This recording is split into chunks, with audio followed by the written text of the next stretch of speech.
The Archangel Michael fighting a dragon. A statue that was meant to keep the city of Bratislava safe.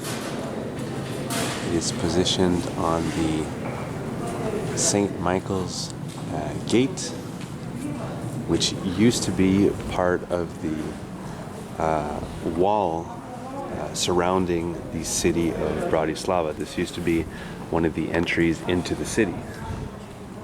Evidently, since then, the city has grown quite a bit.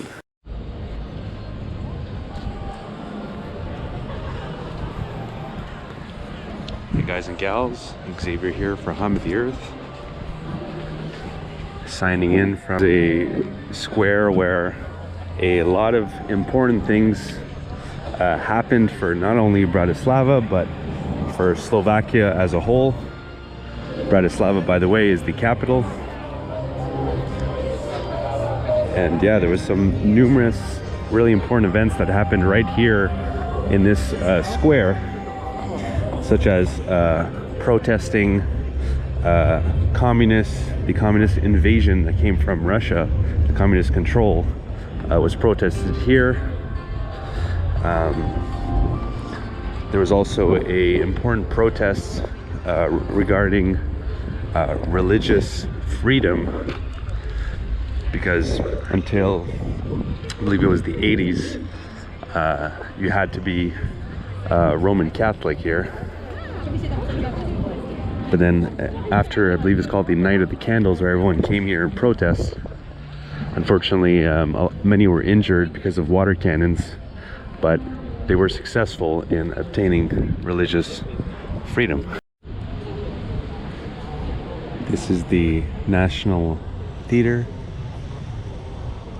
where you can have the best seats in the house for €60, which is quite a bit cheaper than if you were to go to Vienna, where the best seats would be around 200, 300 euro. Things are cheaper here in Slovakia than in Austria. And speaking of Austria, this land here that is called Slovakia today was once part of the Austrian Empire, and then the Austrian-Hungary Empire.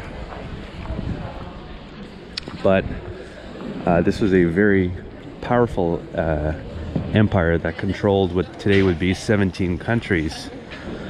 But they were very harsh on their populace. So the people here, the Slavic people of Slovakia, decided, along with the Czech people of what is now called the Czech Republic to the north, to separate from the Austria-Hungary Empire. And they decided to merge with the Czechs because there was some societal similarities, as well as the Czech language and the Slovak language are very similar, so they could understand each other, which obviously facilitates unifying.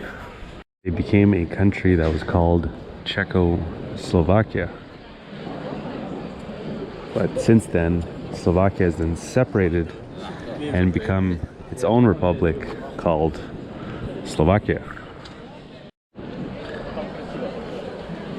So we're now in Bratislava's main market,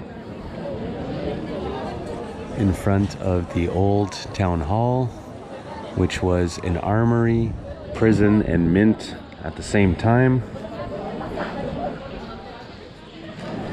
Here we have a marker of where the Danube River came up to in 1850.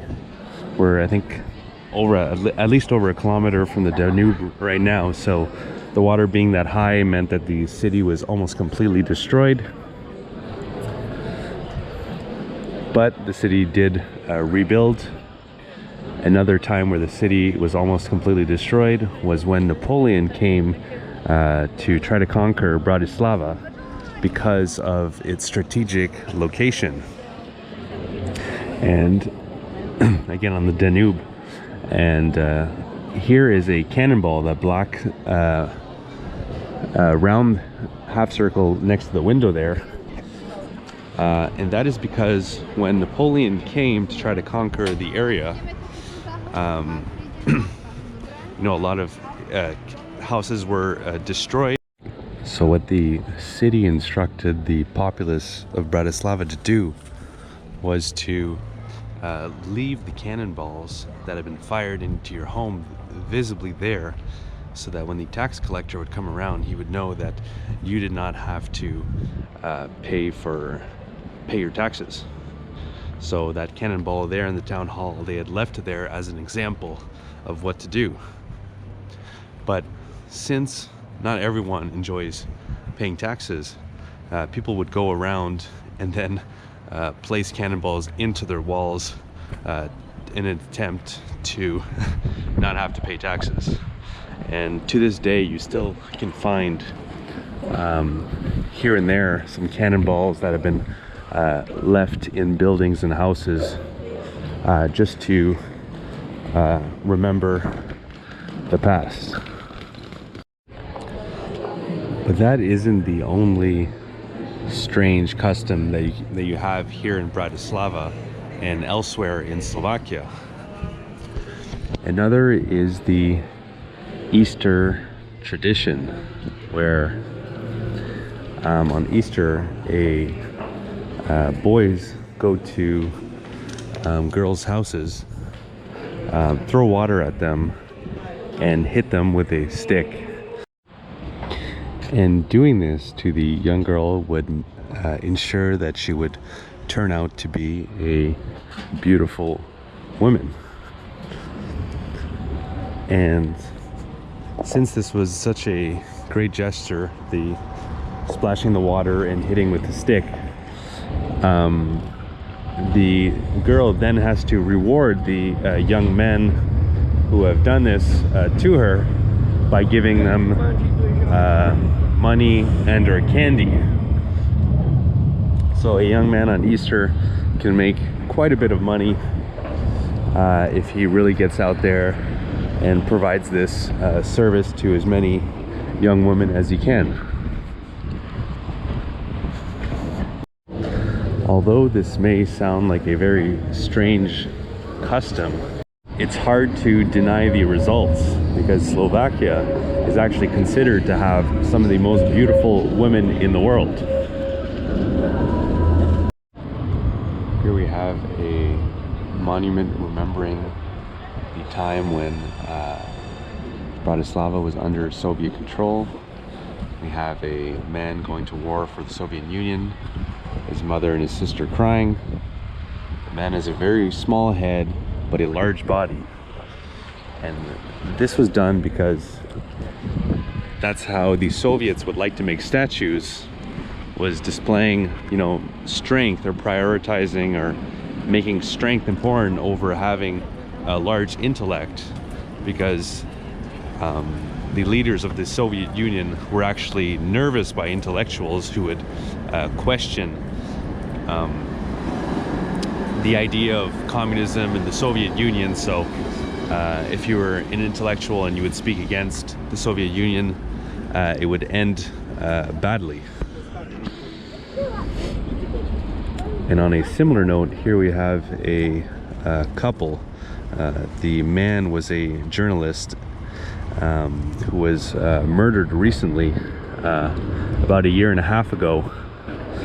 He was at the time investigating corruption of the top government officials of the Slovak government, and was murdered. And in this square there was 65,000 people who protested this event. And some changes things were made, but apparently not that much has changed since then in the government.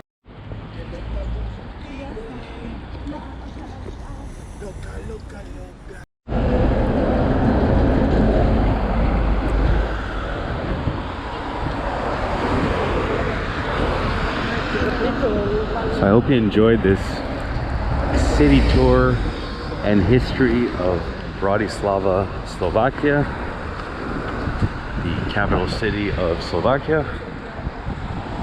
It's definitely a cool city. has a lot of history that I only just touched the surface of today in this video. So I encourage you to research further if some of these topics interest you. Speaking of scratching the surface, I've just arrived here in Slovakia following my journey bicycling along the Danube River. Bratislava is one of the main stops along the Danube. And that journey, excuse me, of bicycling along the Danube River Trail is another video on this channel that you can check out.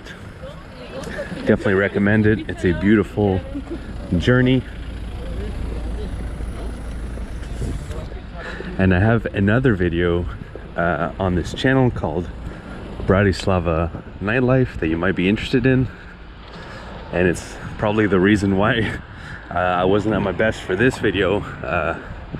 Going out yesterday with some new friends I had met in the hostel took a bit of a toll on me, but hopefully you enjoyed this video nonetheless. And tomorrow I'll be beginning my journey bicycling through Western Slovakia. Really looking forward to that as well. So there'll be more videos of Slovakia coming up on the channel.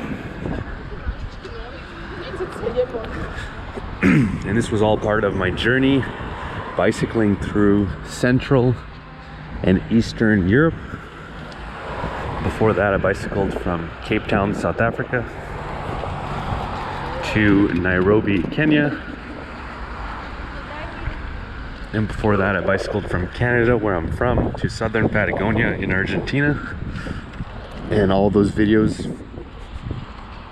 are available on this same YouTube channel, Hum of the Earth.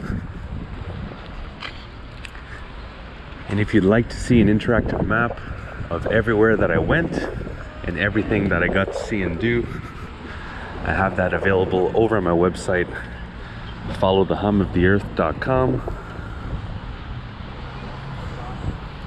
where you can click on the different links and see the various blog posts and videos that I've made of these places. And if you'd like to follow my continuing adventures, again bicycling through Central and Eastern Europe, you can do so by clicking on the red subscribe button and then clicking on the bell to be notified when new videos come out. So that's gonna do it. Hope you guys enjoyed.